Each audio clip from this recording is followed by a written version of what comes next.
All right, cool. So I think the recording has started. What's up, everybody? My name is David Utrobin. I am a community development lead here at MakerDAO.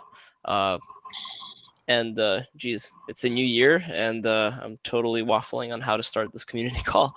But okay, now we're recording. All right, I'll say that again. Hi, my name is David Utrobin. I'm the community development lead here at MakerDAO, and welcome to the first Tuesday community call of 2020. Yeah, so I hope everybody had a great new year. With a new year, a lot of new stuff has come. As like many of you know, in November MCD launched, and since then there have been a number of votes. There have been a number of things that have happened, and slowly but surely we've been seeing the whole migration period kind of play out, and we've been seeing the growth of MCD, and like it feels kind of surreal to me because I've been like a community member in Maker since like 2017, and I remember like, dude, like every 3 weeks it's just like, when is MCD coming out? When is MCD coming out? And now we live in like this post MCD world where actually MCD just broke 80 million DAI, which are like, two blinks ago, single collateral DAI was at those levels. But now we have this new protocol, and we have DSR, and like it's just really exciting to see what's going to be happening in this new year. So welcome to the community call. And yeah, just to give you guys a bit of a summary of what we do during these calls. I'm just a facilitator here, so I totally welcome people to like jump in, interrupt me, ask questions, do whatever you like. But we usually cover the last week or so of what's been going on in the MakerDAO universe. We go through governance updates, highlights from the community, things that we've written in the blog. Just we try to get everybody up to date on what's been going on in Maker in these calls. And every once in a while, we also have people come on and demo the stuff that they're building, do Q&As. I would this year really love to see more kind of debates going on. I know I spoke to a bunch of people in our community, and a lot of people have expressed interest in having kind of like soft 30-minute kind of community conversations around harder topics, similar to how we have them in the governance and risk calls. But since these calls are a little bit more relaxed, they can kind of have that more relaxed aura around these discussions. So if anybody's interested in being on the other end of something like that, definitely shoot me a message. All right, cool. So we don't have a guest this week, so I'm just going to be going through the agenda that I put together for you guys. And again, it covers pretty much everything that I see that has been happening. So if you think I've missed anything, jump in and like, mention it. There's no rule against that. You are more than welcome to do that. All right, cool. So without further ado, jumping into governance. So on January 2nd, right after the new year, we had one of our active executive proposals actually get passed. So right before the new year, we had done an on-chain governance poll to see how we would like to adjust debt ceilings of the two protocols.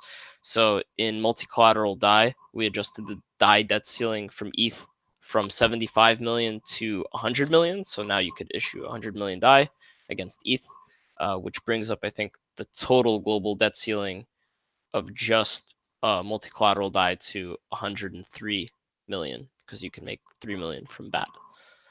And we also lowered the debt ceiling on Psi, on the single collateral DAI version of the ETH CDP. So that went down from 90 million to 70 million. And I think that in the coming week, we're going to see another decrease, since Psi is actually sitting at, 36 million Psi left in circulation compared to 80 million DAI. So it looks like the flippening is very underway in a very healthy way, and at a pretty good pace, actually. So like, we've launched in November, early November, and so it's been nearly 2 months, and in nearly 2 months, the positions of those two protocols switched, and we saw both pegs like stay stable, and it's actually really really fascinating to see that. All right, so that's the executive proposal that just passed. There's currently an active executive vote going on. It's a monetary policy-based vote, so 3 things are changing. The PSI stability fee on single collateral DAI is changing from 3% to 5%. It's going up. The DAI savings rate on multi-collateral DAI is going from 4% to 6%. It's going up. And then the DAI stability fees on MCD for both ETH vaults and BAT vaults are going from 4% to 6% if the vote is passed. So at the moment, there's, I think, like between 10 and 15,000 MKRs sitting voting for the new executive. But for it to pass, it has to surpass the 80,000 MKR that's sitting on the current ruling executive. So we will see how this plays out over the coming days. We've seen votes like turn on a dime. So, all it takes is really like 2 or 3 really large maker holders to say, okay, this makes sense, to really pass it. And just to get into a bit of the reasoning for these 3 changes. So it's been observed that DAI has been trading slightly below the peg pretty regularly, maybe like 0.5% to 1%. So the idea is to create more DAI demand and soaking out the oversupply by increasing the DSR. And then at the same time, in order to kind of make it more expensive to just issue DAI, the stability fees are going to go slightly up. So yeah, so that's the kind of the main idea behind what's being voted on right now.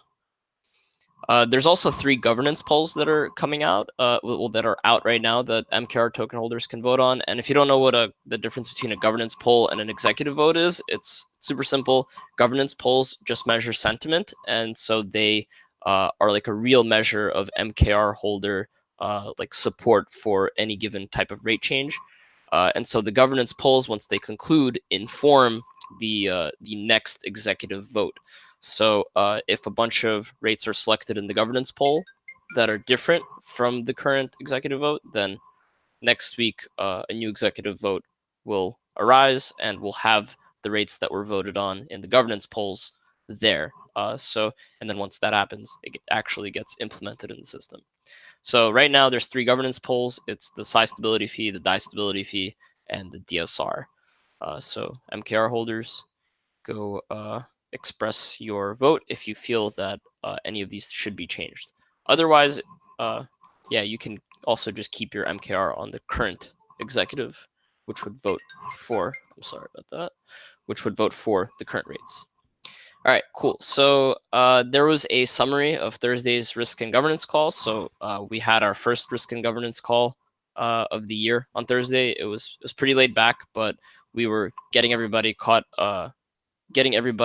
back up to speed about the current issues. And to go over some of those issues, there's a number of Signal request threads in the forum, so you can kind of see what the community is trying to gauge sentiment about and what we're trying to make decisions around.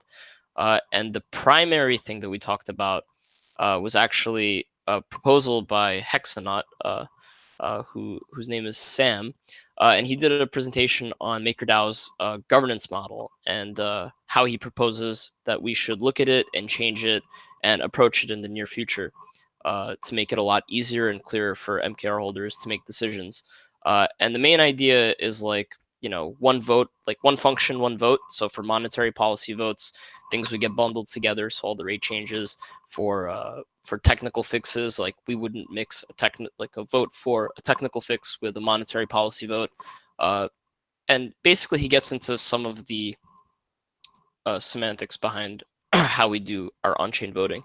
So if you're interested in that, I posted a link to it's the video anchor for that presentation. It's pretty short. It's like a 10-minute presentation, and it's also there in the summary, so you could read about it too if you don't feel like watching. Yeah, and Akiva wrote he wants to voice his support for Hexanaut. And if you guys are interested, we could actually get Sam maybe next week to come on and talk about more of the specifics behind his idea and why he thinks it's good for the overall governance system.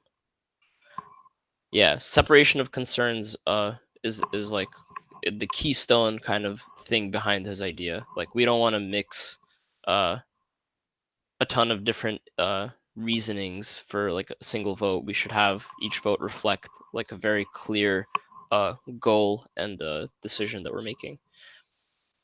But yeah, separation of concerns, all of that good stuff. I'm for it. So yeah, cool.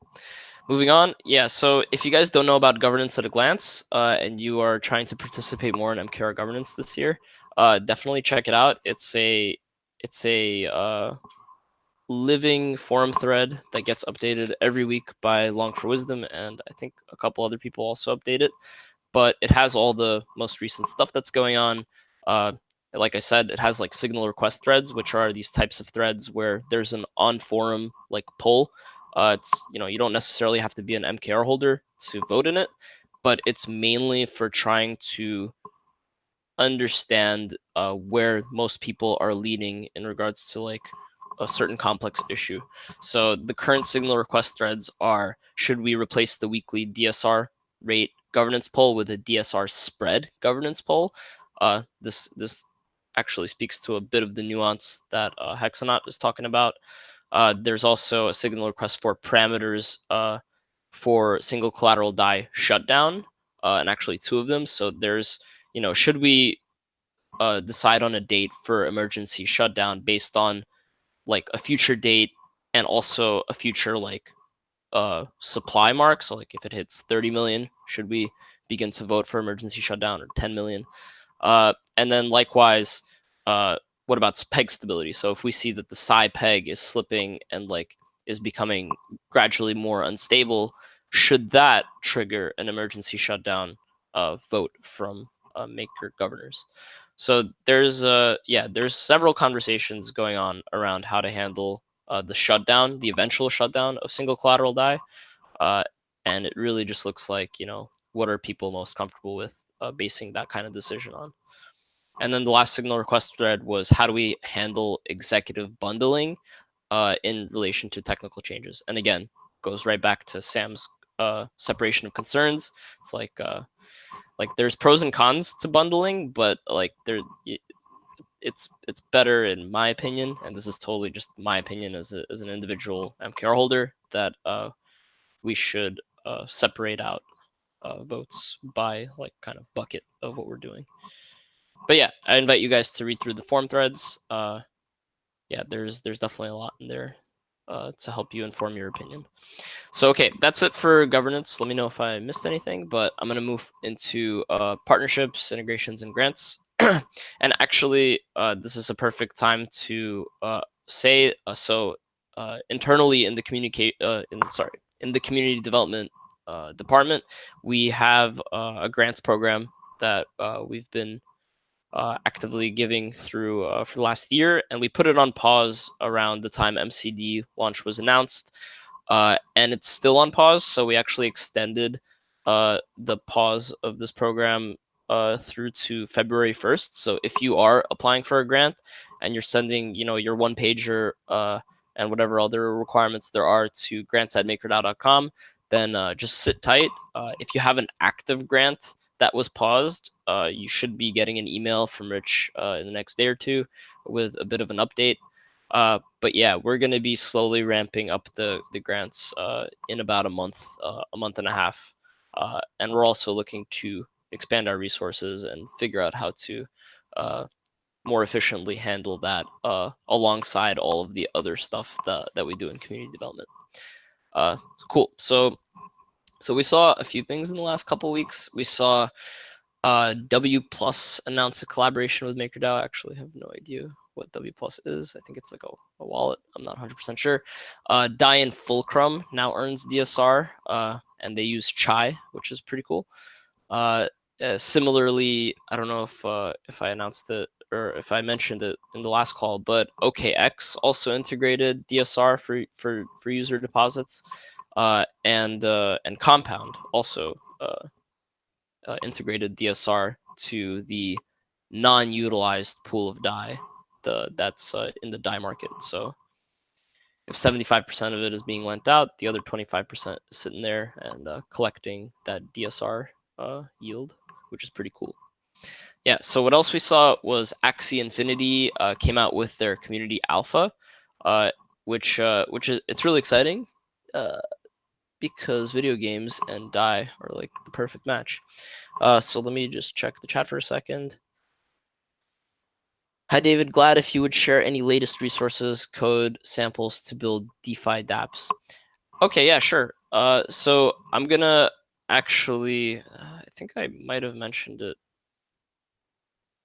Yeah, in the next section, there's a little bit about that, but I could link you to something that you would find probably really helpful, and I'll link it in a sec. But anyway, yeah. So we also saw. And the last thing for partnerships, integrations, grants was we saw that Frontier Wallet integrated the ability to track MakerDAO CDPs and vaults and DSR positions through their wallet. So they're doing like a DeFi wallet type of thing, like a lot of other guys. So yeah, those are the things that I saw. Now, all right, cool. So for the developer guides, so RK, check this out. I posted a link in the chat there. If you go there, there's a ton of developer guides, everything from like Maker Vault integration to all of the technical details of the DAI ERC20 token, how to integrate DSR. There's just a ton of really cool developer guides that our integrations team released over the last few months that you would find really helpful if you're building an app or dApp with DAI. All right, let's take a pause. All right, cool. So moving forward, there were a couple things from the Maker blog.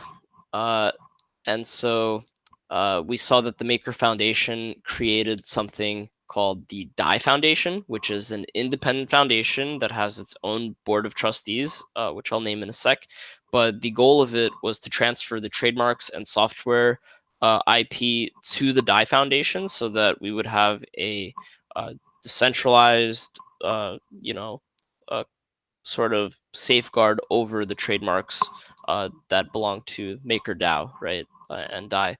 So the initial board of trustees is Soren Peter Nielsen, who's actually our head of product here at the Maker Foundation. Also Jacek Sarnecki. I hope I'm sorry, Jacek, if I didn't pronounce your name right. But he's the deputy chairman, and he's currently the global legal counsel here at the Maker Foundation. We also have Hans Henrik Hofmeier, who's the co-founder of Coinify. He's going to be on that board of trustees. We're going to have Michael Dunworth, who's the co-founder of Wire, on the board of trustees. Payam Samaragandhi, who's attorney of law at Horton Law Firm, is going to be on the board of trustees. And finally, Wouter Kampman, who's our head of engineering at the Maker Foundation, is going to be on the board of trustees. So I can't remember I think that there's going to be actually an effort to get even more people outside of the Maker Foundation onto this board of trustees. But in the meantime, this is like the preliminary list. If you're curious to read more about the DAI Foundation, Soren actually put up a great forum thread that dove into more details than the blog posted. So definitely check that out if you're interested. And that whole thing is in line with the foundation's, one of our core values, which is gradual decentralization. We want MakerDAO to grow into what MakerDAO is supposed to be, a decentralized financial protocol that lives on Ethereum. And so decentralizing the trademarks and software IP is super important. Akiva asks, what was the reasoning behind Coinify? I know Wire is a massive participant in the community. Is Coinify as big in the community? Just curious. I'm actually not sure of the reasoning, personally. I mean, if I were to speculate, it's probably less about Coinify and more about like the individual and maybe his relationship in regards to all these people, maybe. But honestly, I have no idea.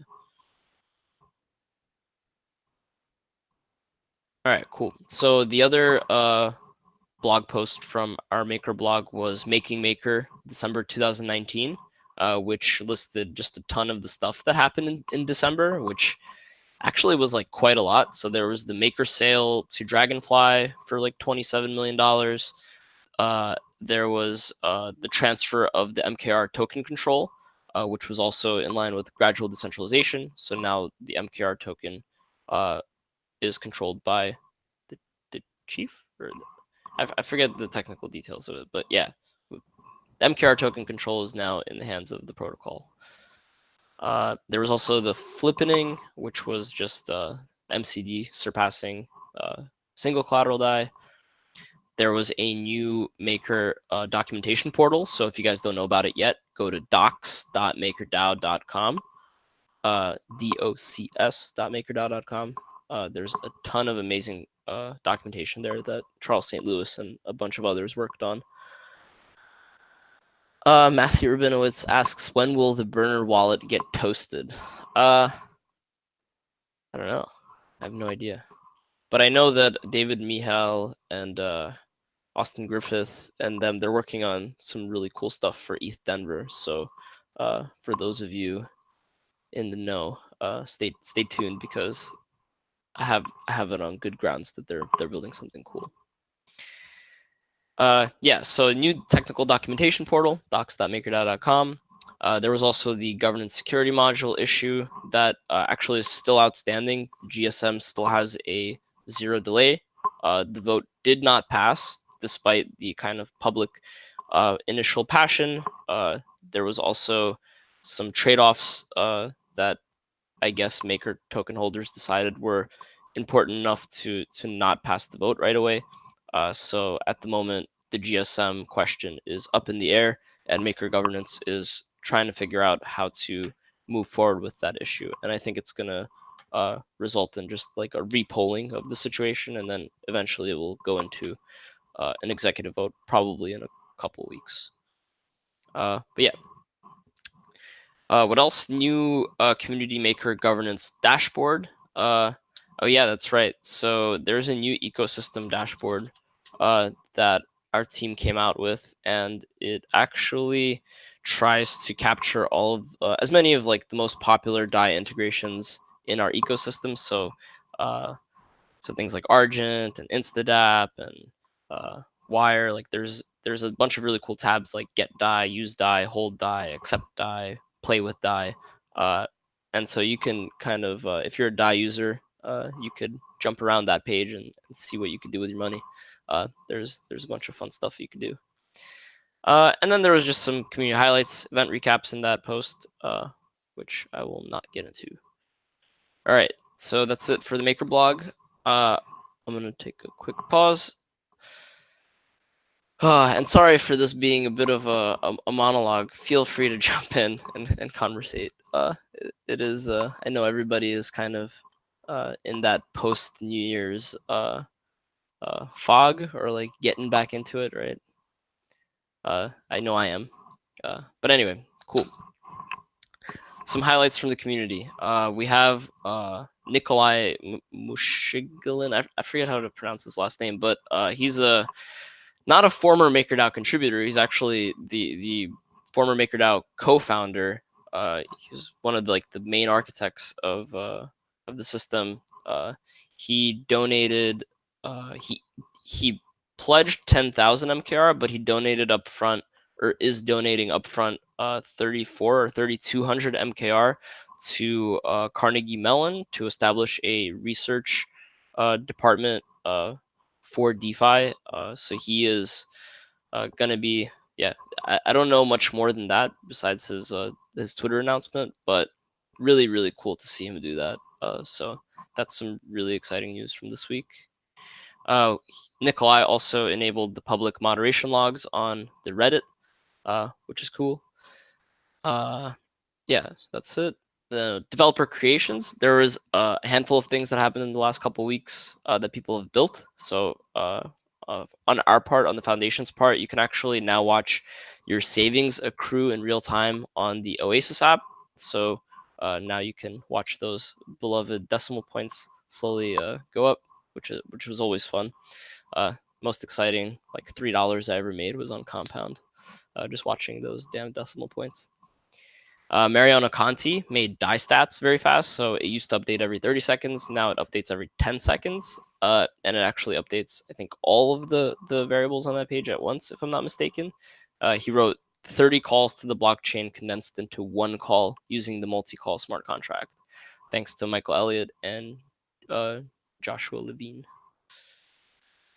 All right, cool. And then we also saw a project called Zero Collateral, which is an under-collateralized borrow and lend protocol on Ethereum, and they use the DAI stablecoin. So I'm actually trying to get them to come on to the community call in a couple weeks to do like a demo and to talk about the sort of the game theory and the theory behind how they've designed their protocol. But it's a really novel idea, and it's going to be cool to have them on. And then lastly, we saw an update to the Maker Governance Analytics dashboard that the Protofire guys created. So if you guys don't know about that, go to mkrgov .science, right? Is that right? mkrgov.science, yeah. And they have like a whole governance analytics dashboard. You can look into previous governance polls, previous executive votes. You could see on-chain turnout. You could see a bunch of data visualization. It's great. And so I posted in the agenda like the snapshot of the update. But they just cleaned it up, and I think it's just in line with even more updates that they're going to do this year. So check it out if you haven't. And coming towards the end of my agenda, I'm going to go through finally some articles, just some notable threads I saw, videos, and some events. So for the articles, we saw like a most influential 2019 post about Rune Christensen on CoinDesk. So that was pretty cool. Rune has a really interesting story, and the guy is actually like wonderfully talented, and it's been great personally working at the foundation and seeing Rune. But yeah, definitely a great article, worth reading. We also saw how DAI and DeFi has upgraded money in 2019 and what's next for 2020. So this was a post written by, I think, Masendo, the guys at Masendo, and they hit the nail on the head. Money, DeFi, money Legos, all the cool stuff that was built in 2019 has blown my mind every single month that I was doing like the monthly wrap ups of what's been going on in Maker.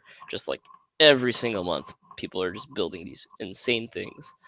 So it's exciting to see what the next year and years and really decade and the future has in store, because DeFi is really freaking cool. All right. What else? MakerDAO founder Rune Christensen talks companies move into Asia, China. I think that was on Forbes. And then there was an article in the Financial Times. DeFi movement promises high interest but high risk. So it dove into some of the money lending protocols that are coming out. And then the last article I mentioned was a beginner's guide to DeFi, which was published by Coinbase on their blog just yesterday. So Felipe is asking in the chat, do we have the transaction for the transfer of MKR token control, or has it not happened yet? That's a great question. I'm going to have to get back to you on that, and I'm actually going to ping dev internal and see if I could get that transaction, if it happened yet. Yeah, it was also not like 100% clear to me, because I know that there was, just the communication around it was a little funny. I think it happened, but it might have happened like in a very middle of the holidays type of time. But I'll get back to you on that, Felipe.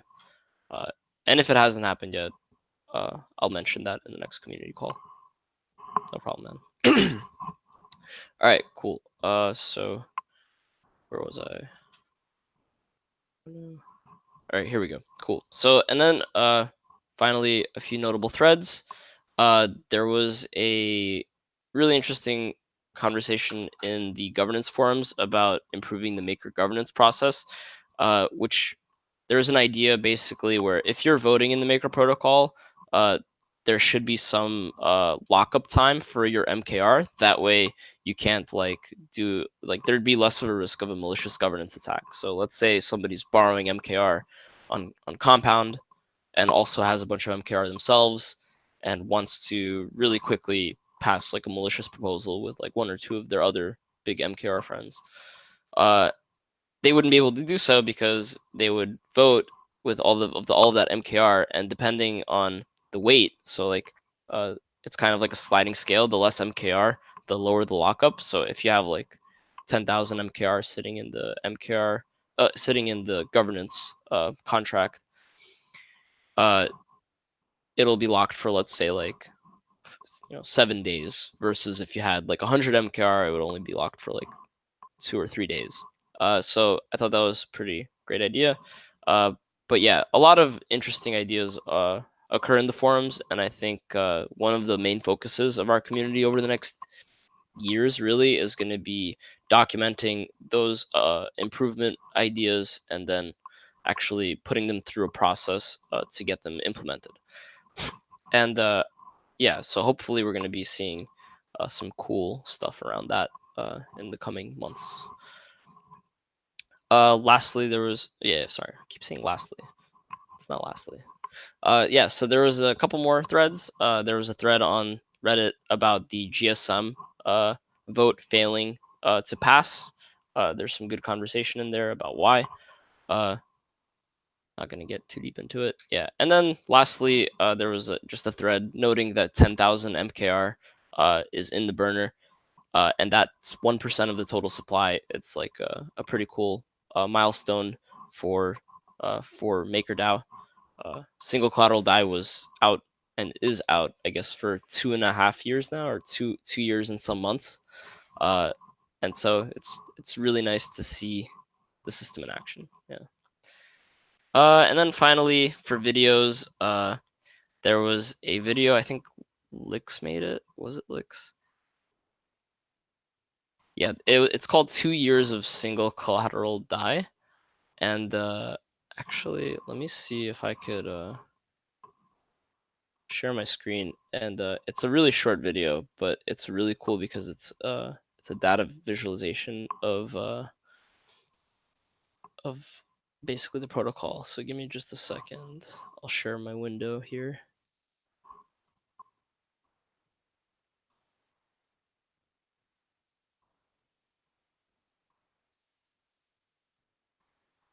Yeah, so you could see that all of those circles on the outer edge are individual CDPs, and the middle is representative of the supply.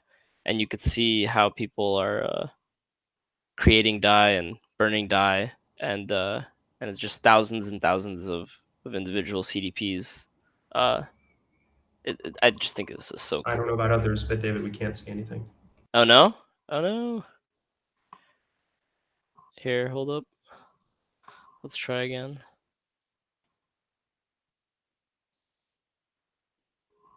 All right, let me know if you could see. Now we can see it. All Thank right, you. cool. Yeah, no problem. So I'm actually gonna throw it back over here. So yeah, you could see like from the very beginning, slowly but surely, just see it building and building, and it's just so cool to see data visualized. You can see some of the bigger CDPs. You can see this interchange, and it's just like a dynamic living supply. It's so cool.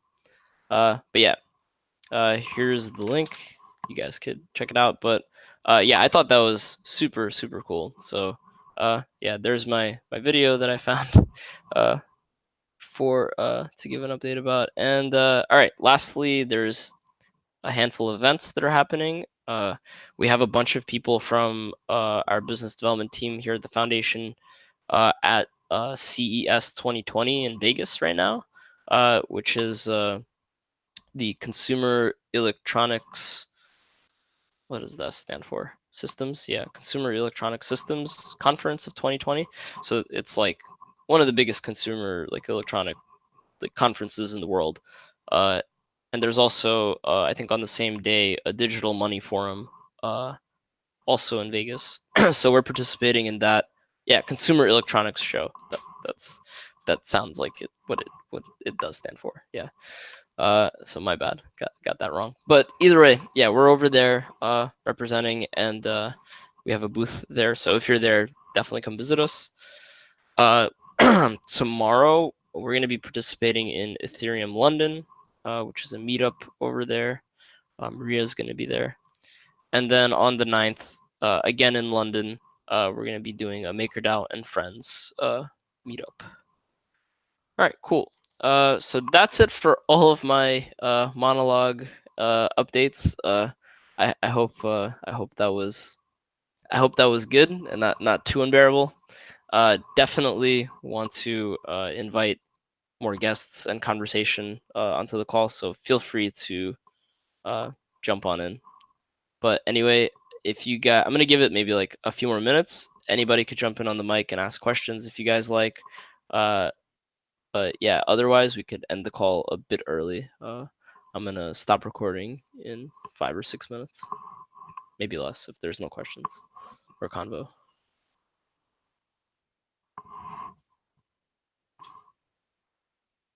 Yeah, cool. It's sounding pretty quiet. So I'm gonna hit the stop recording button.